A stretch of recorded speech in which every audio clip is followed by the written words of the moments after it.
Hi, everybody. I'm here today with Dr. McCullough, and he has agreed to answer some very important questions. And I'm so honored here to have you here today, Dr. McCullough. If you could give us a little background of yourself and a little bit about you, that'd be wonderful. Sure, I'm delighted. It's great to be on your show. I can't believe I finally made it on after all this time. I've been kind of waiting for the nod. I'm Dr. Peter McCullough. I'm a practicing internist and cardiologist in the Dallas-Fort Worth area. I've been in practice now for decades. I'm also trained in epidemiology. Turns out that's an important discipline in these pandemic years to have experience in.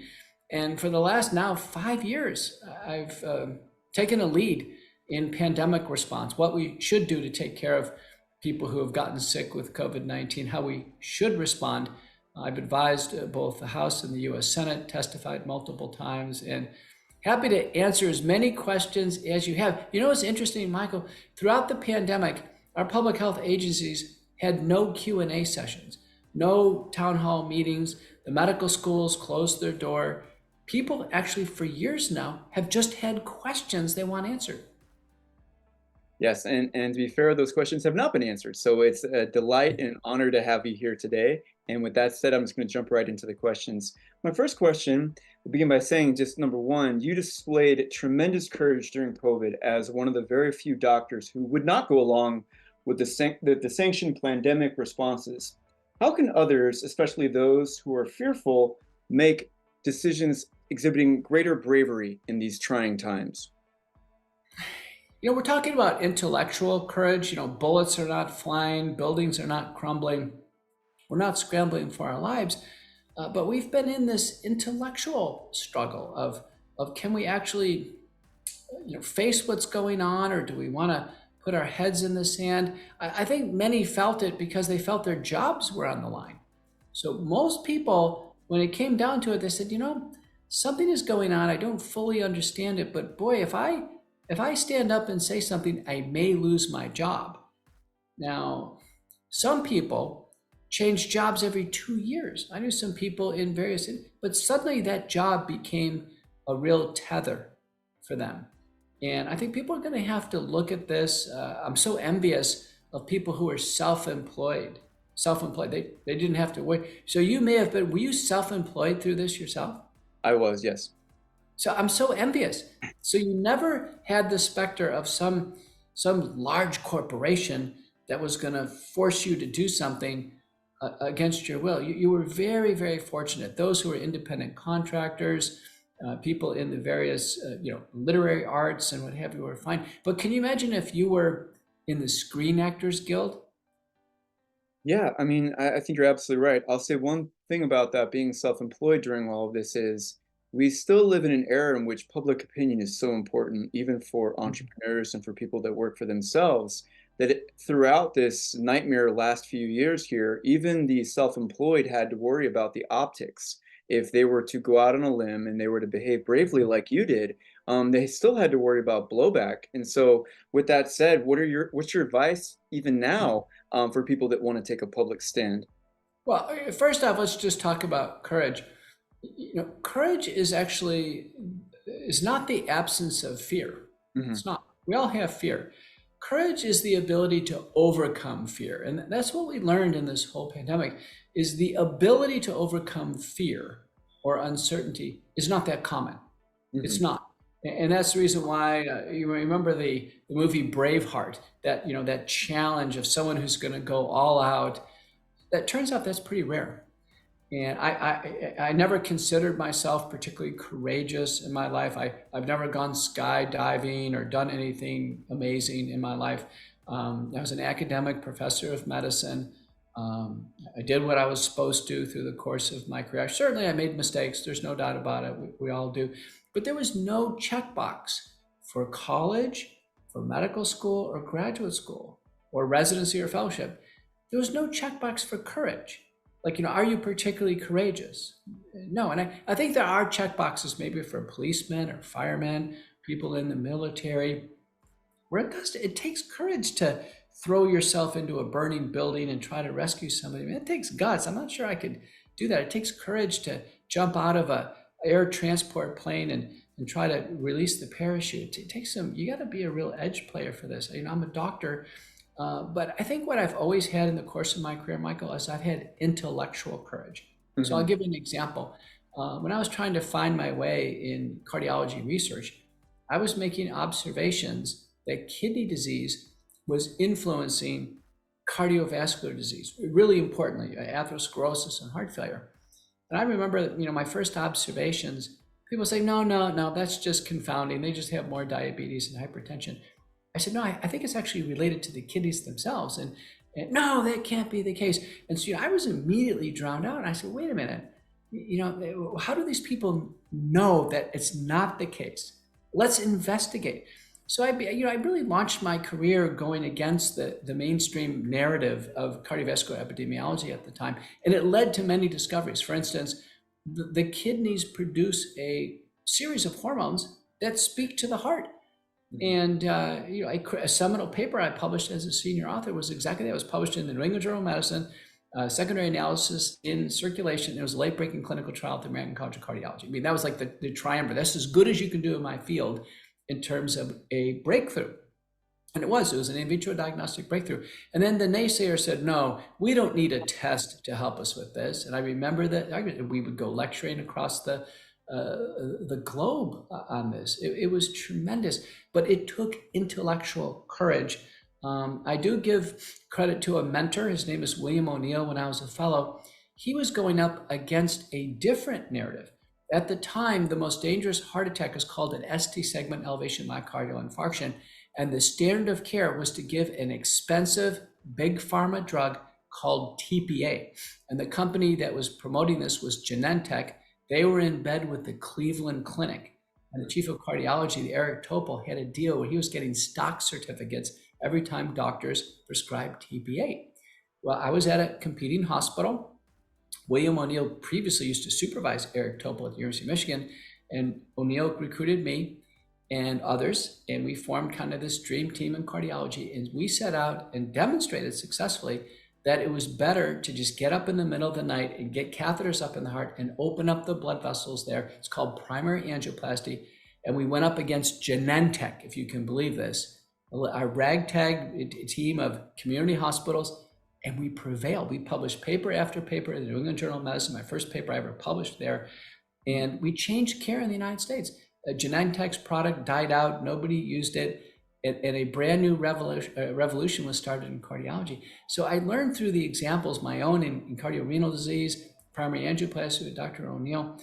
And then sure enough, when COVID hits, what I propose is that we treat patients early to prevent hospitalization and death. Something that should be so simple to everyone, but yet the narrative said, and the orthodoxy said, no, don't touch this illness. Yes. Well, I mean, also, I think what you're talking about, to go back to your earlier statement, is being brave doesn't mean that you're not fearful. It means that you're able to summon courage despite the fact that you're fearful. You're pushing through it. Is that correct? That's true. And I have to say, I think it does take confidence. Going back to the movie Braveheart, I mean, the guy who Mel Gibson, who leads the charge, right? He's confident. I've always considered myself a very confident person. Hmm. It's just my makeup. Years ago, I was blessed. I had dinner with Larry King. He used to be on CNN before he died. And I asked him, I said, how can you interview Brezhnev and interview all these heads of state over the world? And he said, Peter, he said, I was born confident. He goes, when I was a little kid in New York City, I was always the most confident kid on the block. And so Larry King was inherently confident. And I'm the same way. I would characterize myself. I am inherently confident in my approach and my analytics and my principles. I'm confident in them. In medicine, we rely on scientific principles. We rely on evidence and data. And if anything, I've made hundreds and hundreds of media appearances over the last 5 years. If anything, people have said, Dr. McCullough has always cited the information, that Hmm. I've had the discipline to commit things to memory. I recently testified in the U.S. House of Representatives on January 12th of 2024, just a few days after Anthony Fauci was there, same committee. And so they grilled me for hours, and I was citing paper after paper. I had committed to memory. I'd practice. I get up in the morning and I practice this. I don't have a photographic memory. It's just I work hard. Sure. And I did get a chance to ask the committee. I said, listen, I've been at this for hours now. I've cited dozens and dozens of papers. You just had Dr. Anthony Fauci. I said, I bet he didn't cite a single paper. And they said, no, Dr. McCullough, he couldn't cite a single paper. That's cohesive, by the way, with Scott Atlas's book. Scott, had face-to-face interactions with Fauci for several months in the White House. Scott said Fauci did not know the studies. He didn't know the data. Scott Atlas, who was one of my contemporaries, I was at Baylor, Scott was at Stanford, and we were writing op-eds in the Hill by invitation. So we were kind of the two prominent doctors early in 2020 that was giving America some guidance through at least the print media at that time. And Scott and I later on went on many news programs. I was a frequent contributor to Fox, I still am, but Newsmax, I've been on ABC, I've been on many of them. But of interest, Scott portrays Fauci in the White House as actually being incompetent. In one part, and I've talked to Scott about this, he said even long medical words, Fauci can't pronounce them. He's almost like worse than a medical student.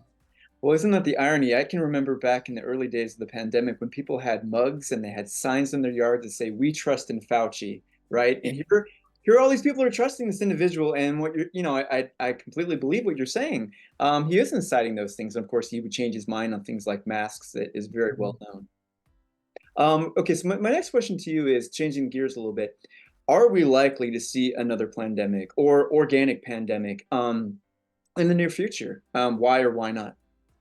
Recall we've had a SARS-CoV-2 worldwide and national pandemic emergency.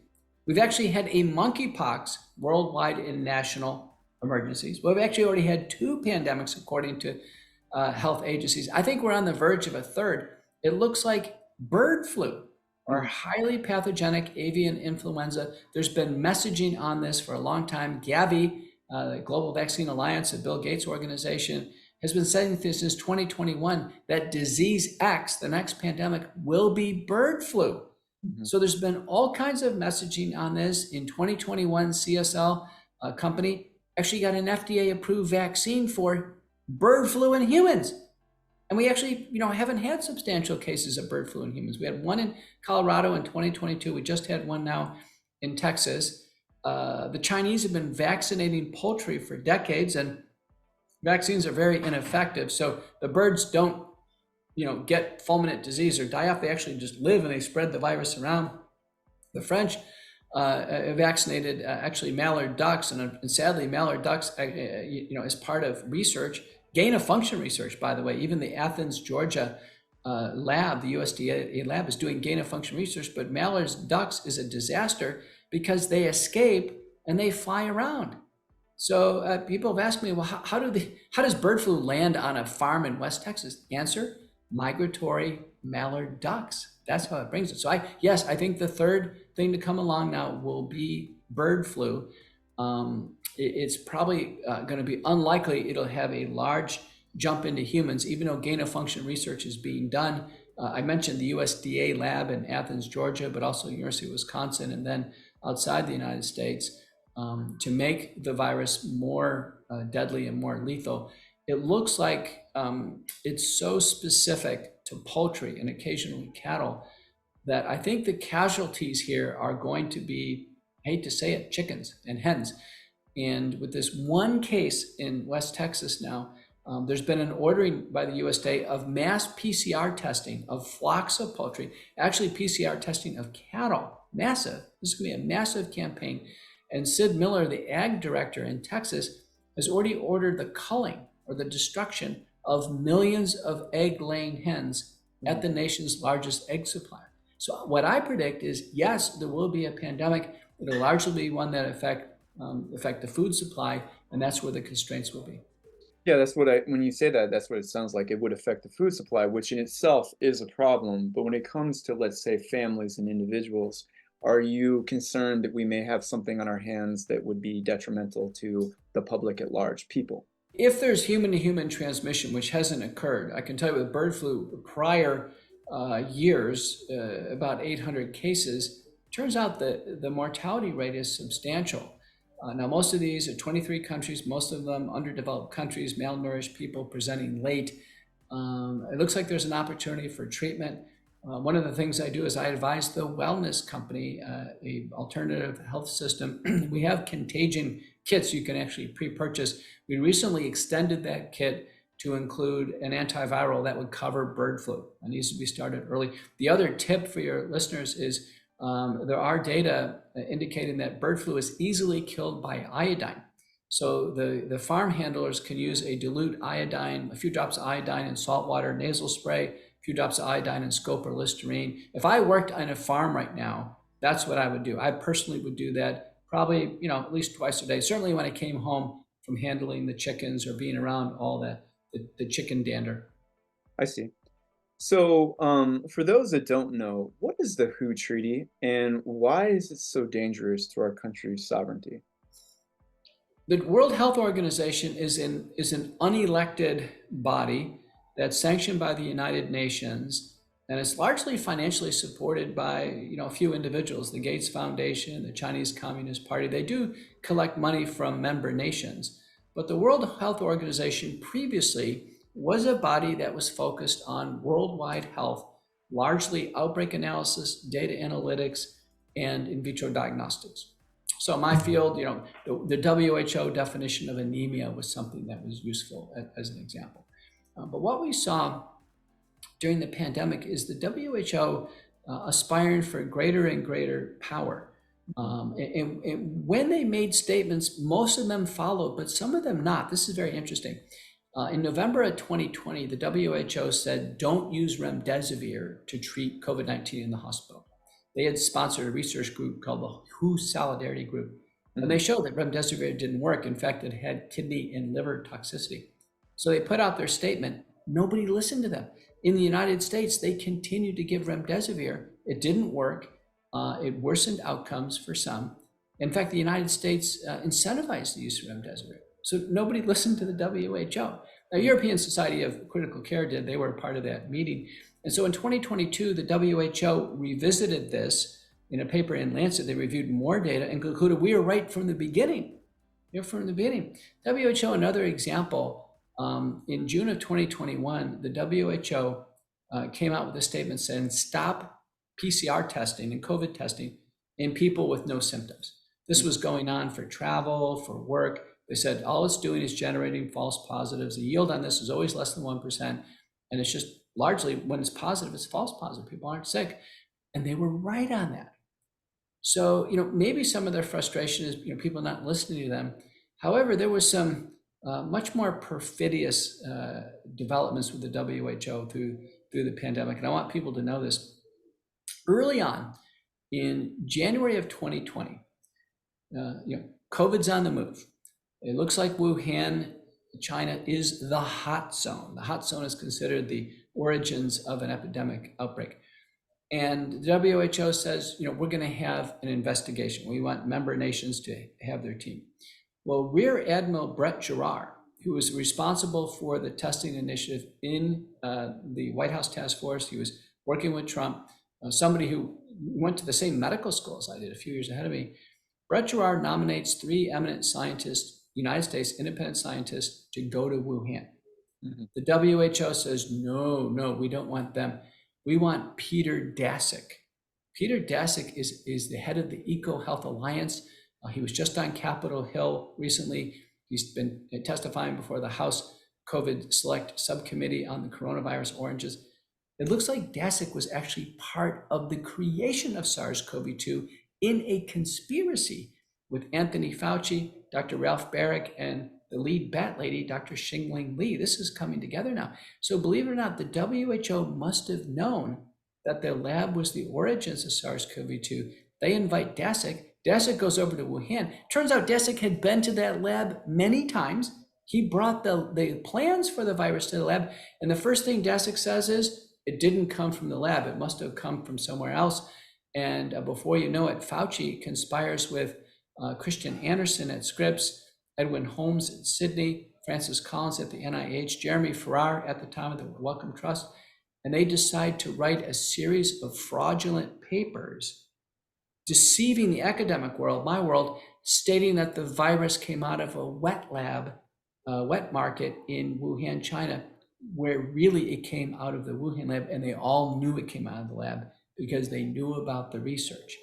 Now, if we fast forward, this is very interesting. If you go on almost all the major government agency websites, one I know for sure, the National Security Administration, it says we have determined that with a low probability, SARS-CoV-2 probably came out of the Wuhan lab.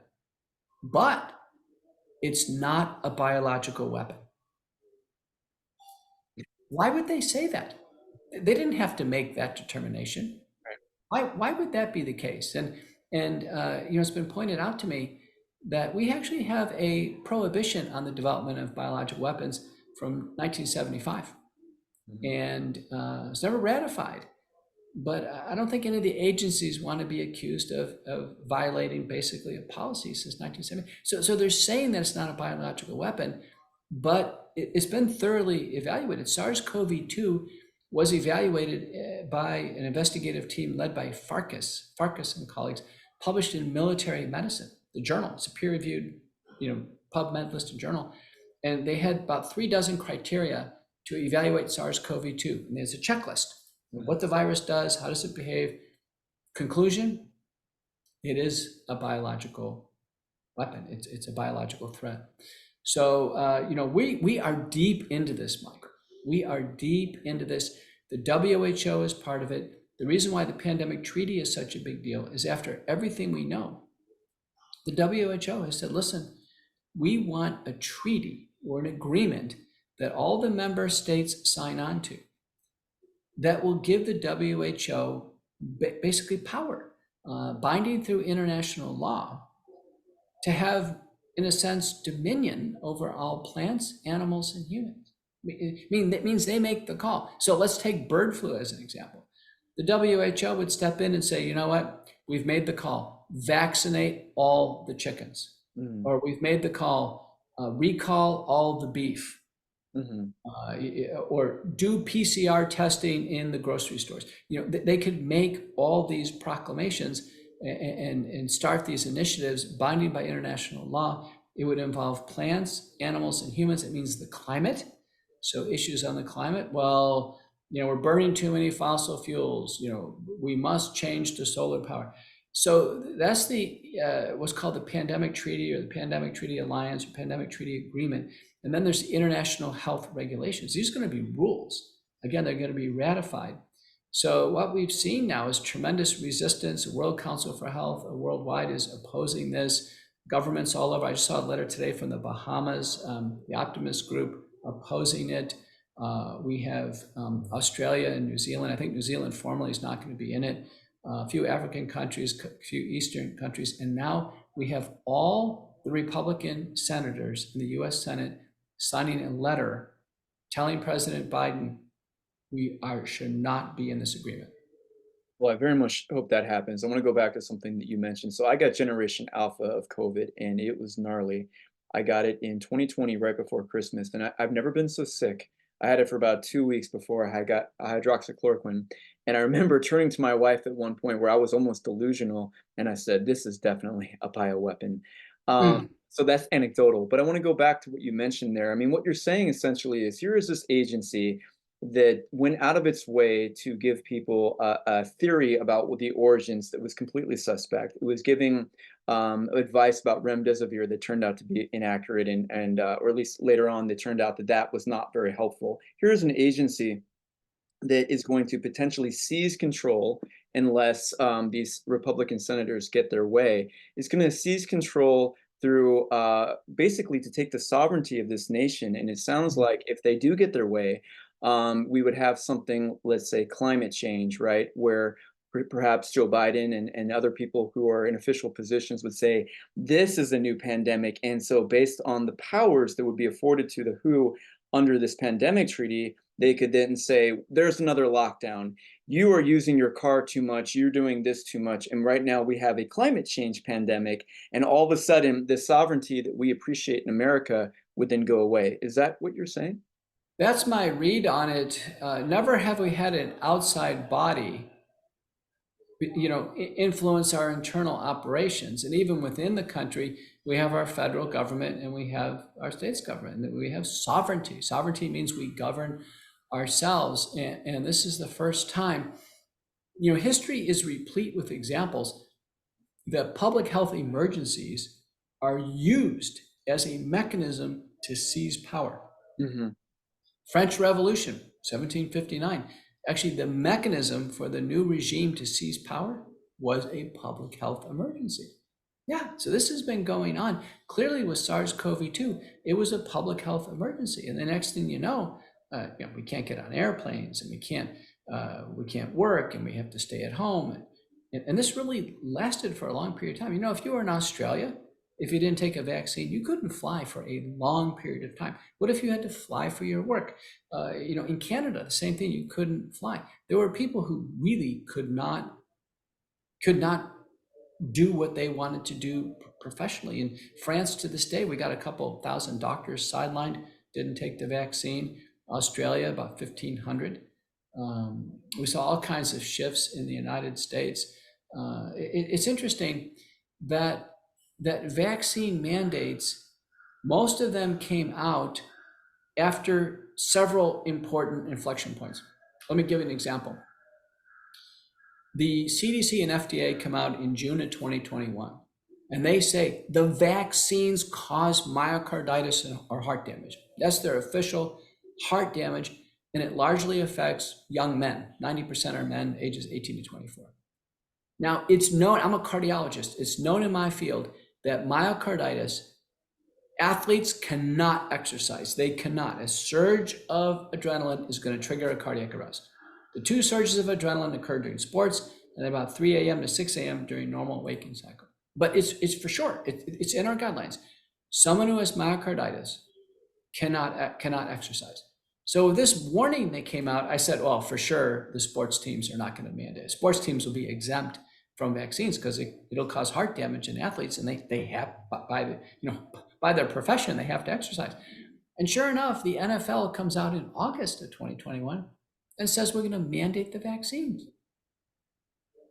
It's astonishing that this happened, that we actually had the mandates come in. And many places, many companies, here's another inflection point. It was roughly August of 2021. CDC Director Rochelle Lewinsky comes out and she says, the vaccines don't stop transmission of the virus. They do not stop transmission.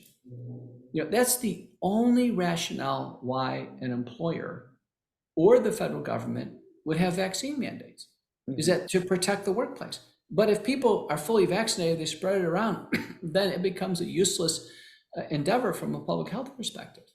But yet most places mandated the vaccines after it was known that A, they cause myocarditis, and B, they don't stop transmission. Sometimes when we talk about stuff like this, I just feel like we're living in this crazy parallel universe. If you think about the Japanese internment camps for just a moment, or you think about other tragedies like the Holocaust, when we're learning about them in school, we think to ourselves, how could people go along with this? How could people do this to themselves, right? And so when you talk about a vaccine, and you talk about the fact that it's not even, I'm going to put vaccine in air quotes, it's not even doing what a vaccine is supposed to do. And yet it has the propensity to destroy someone's life if they don't take one, especially for their career, whatever that may be. And yet we did this to ourselves, right? And so I very much believe it goes back to what you mentioned earlier, which is power. At the heart of this, it's not about health and safety or anything that these people would profess that it is about. It's really about power at the end of the day. And so with that said here, I mean, that's my interpretation of it. I would like to ask this question. Do you think, based on the whole nightmare situation, I can't believe it's almost been 5 years since this, right? Have we reached a critical mass of people worldwide who are onto the ways in which both private corporations and government actors are able to manipulate people in these profound ways, especially in light of what you just said with the WHO pandemic treaty? Do you think enough people have woken up? Why or why not? It's mixed. I can tell you, I did, in my congressional testimony, I did bring up a recent Rasmussen poll, valid population-based sampling. And this is of January 2024. 53% of Americans believe the vaccines are causing serious side effects leading to large numbers of deaths. 53%. That means 43% don't yet believe that.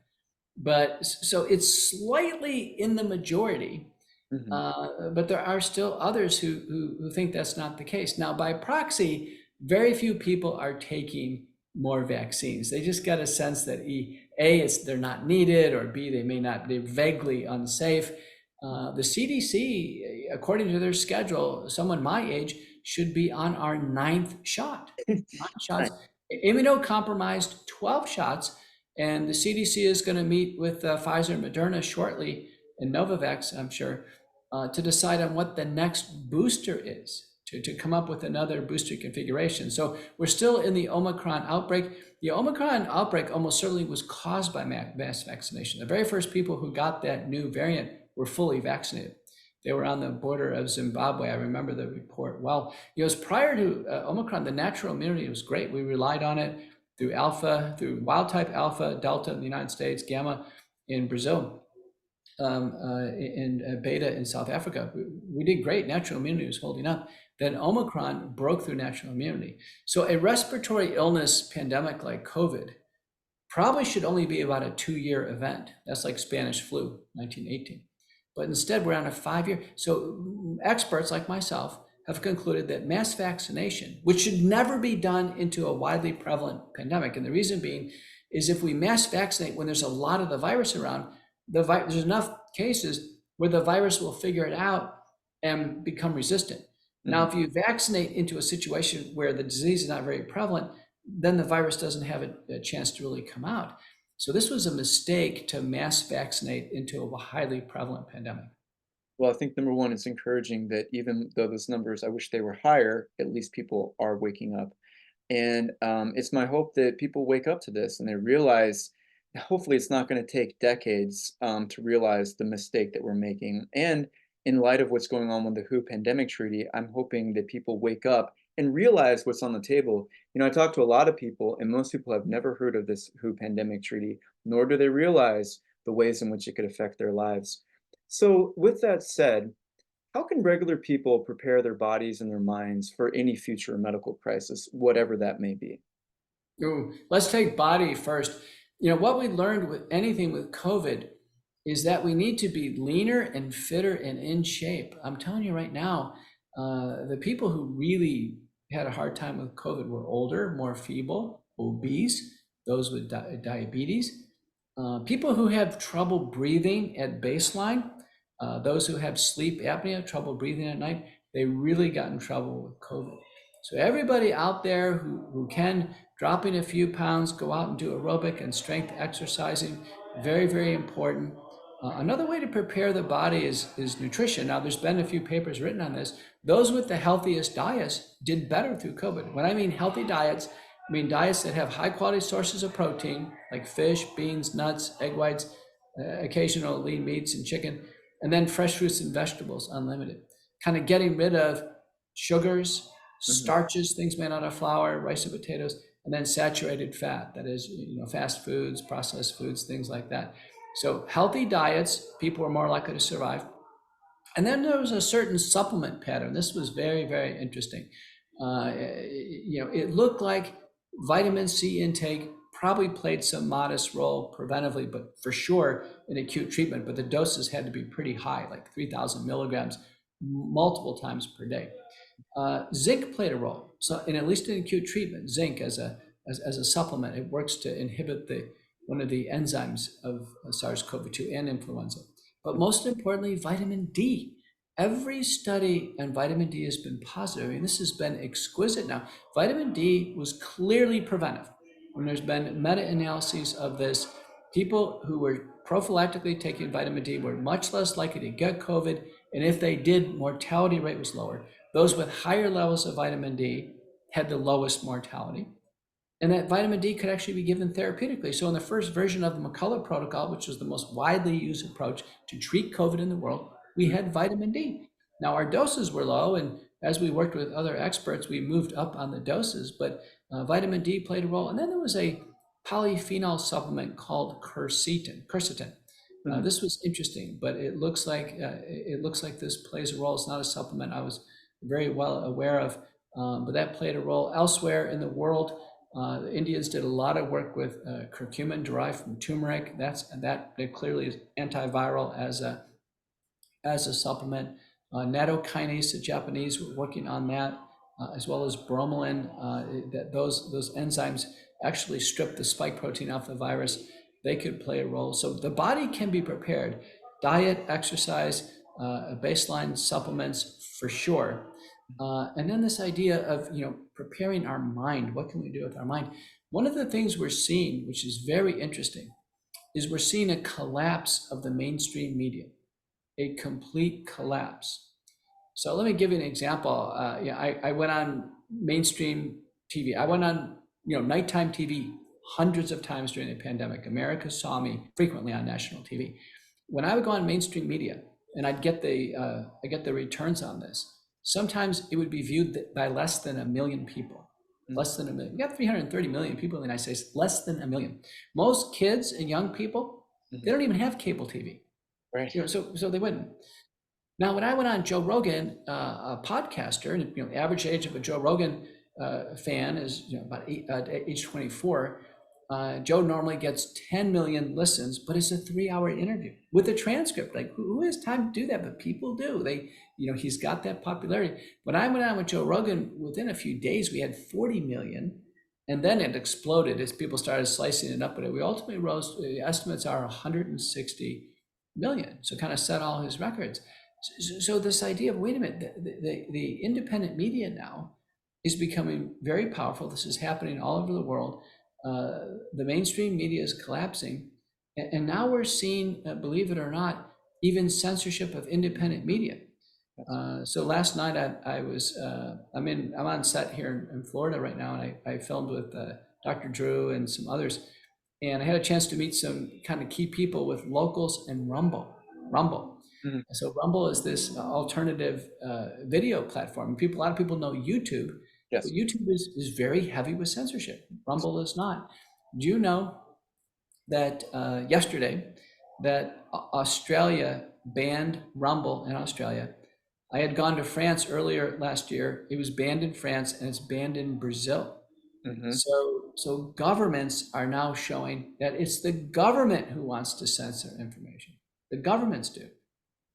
When we think about this stuff right now, I can't help but think that that's a good thing, even though we're living in very dangerous, unpredictable times. I think it's actually kind of a boon, a positive thing that people aren't getting their news from the mainstream media because they're not doing us any favors. And though I think it's a shame that they're going after Rumble in this way, I think it's because folks like you are over the target, right? They're saying the things that the people in power don't want said, and that's the reason why they're censoring them on independent media. And I think it just means we got to keep doing what we're doing right now and getting this message out there. Along those lines, I just want to say one more thing before I go to the next question, and that's this. Isn't it interesting and isn't it telling that one of the major things that we were told by Anthony Fauci and his minions was stay inside during the pandemic when we know that the sun is a natural source of vitamin D? And returning to the mental aspect of it, I think it's so important to not lose hope in these times. And that even though there are all of these things coming at us relentlessly, and even though places like Australia, like you mentioned, are going to censor Rumble, and obviously YouTube has been majorly censored in the last few years, I think it's a cause for celebration in some ways that we're doing the right thing. That said, when I met with you and I spoke on stage in Alaska back in October, Yeah. and I remember you were mentioning something to me that we were talking about all of the vast illegals that were pouring into America. And what you said was very profound to me, that this is going on not just in America, but it's happening in other countries. And that wasn't on my radar. And so that leads into my question here. What, if any, is the connection between another pandemic, whatever that may look like, mass migrations, the Great Reset, and now possibly World War III? Are all of these kind of connected in some way? And what are your thoughts about that? The common theme here is instability, disruption. Mhm. And our great challenge is to figure out what's real and what's not. So virtually every country right now is sensing, perceiving border insecurity. Mhm. So in the United States, we hear about it basically morning, noon, and night about border control. The U.S. Border and Patrol Services of the United States is our largest law enforcement agency. Their website has, massive amounts of data. That agency claims that they have photo recognition on 300 million people. I mean, they've got, they kind of know everybody. They've got them. You go to the airport now, they look at your picture. Mhm. So we have that perception in the United States. But I was interested, and I went to France, and they said, "Well, we got a border crisis." I said, "Really? Where is it?" They go, "They're invading." Wow. And then I went to Germany. They said the same thing. There's a border crisis. Recently, there was a mass protest in Sweden. Sweden perceives a border crisis. Trudeau in Canada has declared a border crisis for Quebec. For Quebec, you wonder, where are they pouring in from? Pouring in from, upstate New York or Massachusetts or Maine. And finally, I got to Iceland. I started taking interest in this. And Iceland basically had a nice op-ed I was able to find a few months ago, and it said the fabricated border crisis. And so this issue of, can all the countries simultaneously have a border crisis? And can this be real, that just people just are migratory, in every direction? Mhm. Or is it instability? The interesting thing about the border crisis in the United States is that it is a concern.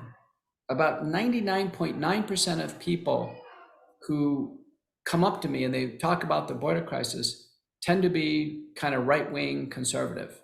Mhm. 99%. Now, if you take another source of instability, the climate crisis. Now, the World Health Organization says there's a climate crisis. The World Economic Forum says this. Mhm. Countries all over the globe are having climate emergency meetings. Mhm. People who come up to me in the United States and say there's a climate crisis, and they really believe that, they're 99.9%, liberal left wing. Well, how can crises just be segregated into political parties if they're true crises that we face? So, but the theme here is instability. Another one is the transgender crisis. And then we learned about transgender rights and that this was a crisis and what have you. But the theme is instability, where, we have some situations going on that are just really hot. One of them is a war in Ukraine, Mhm. but there are no embedded reporters. So we're told there's a war in Ukraine, like for years, but there's no reports of battle lines and what's been captured, what hasn't. You could turn on CNN or Fox News, and there's no report that kind of shows where the tanks are. Despite the availability of cell phones, there's no aerial battles being waged, no people parachuting in, no tank battles, no mass humanitarian crisis. Mhm. But yet we're told that large sums of money are being sent to Ukraine from all over the world, not just the United States, all over the world. But there's no new fleets of planes, there's no new skyscrapers, no new subways or trains. The current regime in Ukraine, they haven't pulled out and gone to an island in the Mediterranean. So we're told there's a war in Ukraine. We're told large sums of money have been sent there, but we actually can't corroborate this ourselves. Do Mhm. you see what I mean? This is really hard. So if we could corroborate our things ourselves, if we could actually see a climate crisis, or if we could go out and see migrant camps building in front of our houses, we could say, okay, yeah, there's a crisis. So what's happening is we're told these things are going on, and we're shown what's called clickbait. Mhm. Clickbait is a picture. Somebody takes a picture. And again, there's not official reporting, no embedded reporters. There's no press agency going to stand behind this. Somebody takes a picture and says, look at these people on the border. It's Mhm. a crisis. So, I've looked into this because the press have asked me, what health questions would we have for the migrants? Some people claim, like Zero Hedge, independent media, they claim we're at 10 million people have entered the United States. I recently went to a dinner lecture. Lieutenant Governor Dan Patrick in the United States, of Texas, He says we're at 13 million people have come into the country. Hmm. 13 million. Now, Hmm. these are large numbers. Governor Abbott in Texas, I live in Texas, he said 6 million for sure have come into Texas. Hmm. Well, we have 29 million people who live in Texas. 6 million people are going to be really hard to hide. Now, it turns out, Michael, what percent of, what's the number of people it takes to trash out a city like San Francisco? I don't know, maybe as much as 10% getting, I don't know, 5 to 10. It turns out that I went to San Francisco recently. It is trashed out. You can see homeless people Sure. on Yeah. almost every block, for sure. I saw it with my own eyes. The answer is 7,500 homeless people in San Francisco. Trashes out the entire city. Really? You can't miss 7,500 people. So if 6 million people came into Texas, we would see them up and down the highways. We would see migrant camps all over, just like we'd see in San Francisco. It would be unmistakable. Now, I'm in Dallas, Fort Worth, 6 hours from the border. I've been all around Dallas. I will vouch for the fact there's no migrant camps. Now, I've been to San Antonio. I had some time recently. I had a driver take me around. I will tell you for sure, no migrant camps seen 2 hours from the border. Okay, I'll tell you that for sure. I've given public programs in well over 100 US cities over the last, including we were up in Alaska. Hmm. I've been in hotels. Hmm. I've been in Central Park in New York. I've been all over. I can tell you, no migrant camps visible to my eyes. And people say, "Oh, Dr. McCullough, you're denying a big problem." They've told me, listen, they're being put on secret planes and secret buses, and they're given secret credit cards. And I said, listen, all of those things are trackable. If anybody can take some pictures and put together a report, show us the fleet of planes, show us the buses, show us the money, we could easily figure this out. So I've checked the Department of Homeland Labor statistics. Hmm. The workers in the farm fields are contracting. The school systems in Texas, like Dallas for sure, contracting. So there's no new migrant kids going to Dallas schools. The emergency rooms are not overflowed. I'm a doctor. I can tell you that's not the case. I even checked some of the public school systems down the border, like McAllen, Texas. And the southern border is growing. And yeah, they're growing at about 5% per year, like forever. Hmm. So is there a lot of action on the border? For sure. Are people taking pictures of it? For sure. But is there a border crisis where a massive number of people have come into the United States and they're just concealed to every single mechanism for us to see them? I think the answer is no. I mean, when I was in France, I couldn't see the border crisis either. When I went to Germany, I couldn't see it. When the Swedish protest, I said, what are they protesting over? It turned out there was like one migrant who committed a crime or something they were protesting over. So yes, there's always been a border crisis. If you read Cormac McCarthy, the border trilogy, there's always been stuff on the border. There was a border crisis during Trump. That's the reason why he tried to build the wall. And there are more encounters. The US Border Patrol is reporting more encounters, more movement at the border. But I've been too many places for me not to see this migrant crisis. This, People have told me, so people say, Dr. McCullough, they're all in hotels. They're in hotels. Listen, I've stayed in well over 100 US hotels, no migrant camps. I've checked the US hotel room capacity total, 5 million.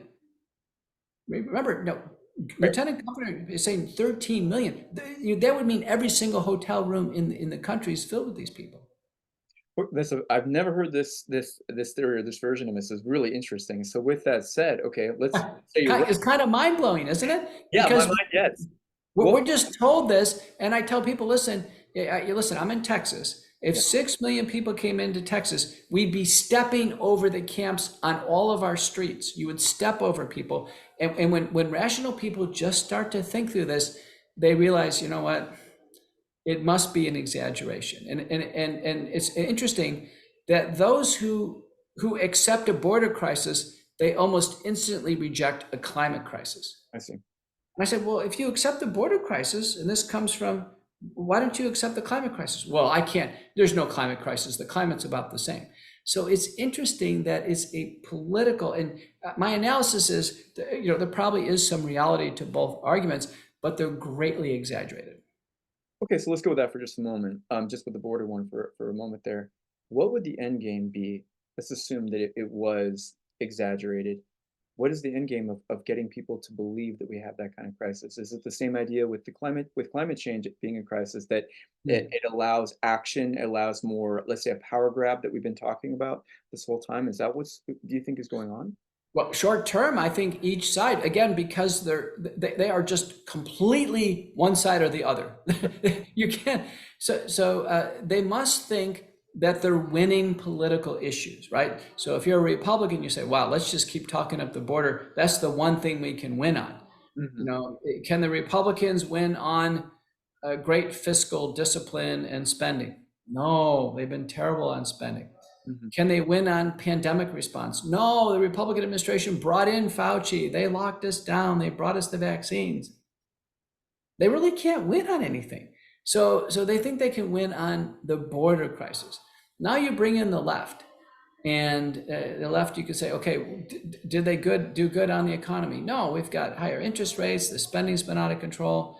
Have they done better on education? No, we've got pornography and all these problems. Have they done good on foreign affairs? No, we've got conflicts brewing all over. Perceived weakness, but they must feel like they can win on the climate crisis. So I think short term, I think they think they're winnable political issues, but they just have to understand that these things need to be observable to the common American. They have to, a common American, for a few years, I was the chief of cardiology at the University of Missouri in Kansas City, and I love Missouri. It's called the show me state. It means you have to show me. So, listen, I'm all into the border crisis. Just show me a single migrant camp. I mean, we should be seeing them hundreds of thousands of migrants. Yeah. I'll just give you one more example. In around 2010, some rebels really tried to overthrow Bashar in Syria. And there were 2 million Syrian refugees, and they fled Syria. They swam it over, they went through Turkey, went through the Mediterranean, they landed in Italy and Greece and Turkey. My daughter was over there at the time. She was in college and did part of her away studies there, and she showed me pictures of massive numbers of Syrian migrants. Little kids couldn't find their families, this and that. I was over in Europe at the time multiple times. Every street corner you'd see Syrian refugees just kind of hanging out everywhere. If we had 13 million migrants, every single city in America would have tens of thousands of people just hanging out. If you looked outside your window right now, you would see migrant camps. The Hmm. numbers are too big. They're simply too big. And the other thing that's interesting is check out some of the clickbait on the migrant border crisis, the clickbait, the pictures. One of them is on the John Cornyn's website. John Cornyn's a US senator, and he says the Biden border crisis. And he's got a picture of a bunch of people lined up. Hmm. So the first question is, you don't even know what side of the wall they're lined up on, but they're lined up, for argument's sake, they're lined up. And there's a guy in a t-shirt and flip-flops, and he's wearing a mask. He looks really bored. There's another woman, she's in a flannel shirt and looks like she has her lunch bag packed and she's on a cell phone, probably talking to her mom. Most people have maybe a banana packed for the day. They have no suitcases. They have no, footwear. They certainly don't look like they walked it from the Darien Gap or rode sweaty buses all the way down. They honestly look like day workers. They look like people coming across, working for the day and returning. My daughter's on the border in Tijuana, San Diego. I said, "Is there any border crisis? You got migrants coming up the road?" She goes, "No, they come across, they clean their buildings. There's workers that come across, but they come back." So the Customs and Border Control is counting encounters. Customs and Border Control doesn't say brand new people here, by the way. If you look on their website, they say encounters. So there's probably a lot of back and forth, and we're seeing pictures of day workers, and it's portrayed to us as clickbait. I'll give you one other thing of interest. Did you hear that the truckers were going to go to the border and defend the border? Did you hear that? Whatever happened to that? There was some video of the truckers going to the border. They were driving, San Antonio is just 2 hours down to Eagles Pass. And Eagles Pass, there's a lot of action going on there. And they were going, I was paying attention to what they were showing. The truckers were going to the border. There was no people walking the other way. There was no migrants on the side of the road. And the whole thing kind of fizzled out. They stopped, just south of San Antonio or something, and they gave some speeches and they disbanded. I wonder why they didn't go to the border. Maybe there weren't migrants coming the other way. It's just a very interesting time. This went all the way to the Supreme Court. And if you recall, the Texas law enforcement had put up some wire and the federal guys cut it down. And it went to the Supreme Court. And if you read their decision, they're like, listen, we can't tell what's going on at the border. We have the decision was, we don't know. When Senator Ron Johnson, they brought this up in the Senate, what Ron Johnson was saying, listen, at the time, the number was 7.2 million. He goes, listen, all I want to know is, where are they? Well, they came across. Okay, that's fine. Tell me where they are. We have photo recognition on everybody. If they're on buses and planes and cell phones, all that's trackable. Where are they? No one knows where they are. That's a fascinating take on it. I had not heard that take on it, so I do appreciate that. And by the way, I'm from St. Louis, so I understand what you're saying about the Show Me There you State. go. My final question is, on a personal note about you, how do you manage to combat all the evil that's out there and to stay positive, especially for the future? Boy, if anything has a premium right now is the truth. And the reason why I went through the border crisis with you is that I think I'm giving some insights to truth. Mhm. I think if you look outside your window right now, you don't see migrant camps outside. I'm here in Florida. I can tell you, I've been all over Miami the last 2 days. No migrant camps. I'll tell you that. No migrant camps. We just cannot have over 10 million people come here and evaporate. When I was in France, I didn't see migrants. In Germany, I didn't. In Sweden, they didn't show any migrants. I think the honest report was Iceland, where it said the fabricated border crisis. The same thing with the climate crisis. I really don't see a climate crisis. It may be a little hotter some days than others, but I grew up in Texas, and when I was a kid, we had 80 days where the top temperature was over 100 and the bottom temperature was over 90 in a row. I got to tell you, the last few years, we get maybe 16 days, maybe 20, not 80. So from my own memory, it was way hotter in Texas in the 80s than it is now. That's my own memory. So my point is, on all these things, we have to see it with our own eyes. What keeps me positive is the fact that the courage is really derived from truth. And if you know the truth, you can be pretty courageous. When you really can settle it in your mind, you can be pretty courageous. My area is not the border crisis or climate.